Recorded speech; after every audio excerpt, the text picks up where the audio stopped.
gure kantetan, gure disketan, euskeraz idatzi eta kantatzen dugula, eta Barakaldokoak garela, eta jendeak esaten dau, ostia. Barakaldokoak izan da, eskerraldean.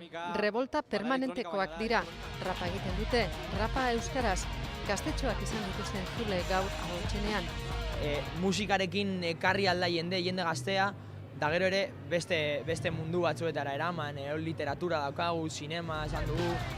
Eurek ez diote beldurrik etorkizunari. Nire ustez etorkizun aberatsa izango dugu. Edo behintzat hori pentsatu nahi dut, ez? Azkenean hori eskaintza zabala dago eta gero handiago. Eta hori ondo daki Toti Martínez de Leseak. Orain 50 urte etorri zen lehen aldiz azokara. Orduan etorkizuna zena gaurko eguna da. Badira jendeak oso pesimistak eta no. Ez que orain ez dute irakurtzen, jendeak ez dute irakurtzen. Orain ez dute irakurtzen, ni txikitan gutxiago eta nola, eta euskaraz bapez. Jon Arretxeberriz, asko ibilitakoa da gazteekin eskoletan eta... Nik ez daukat oso argi.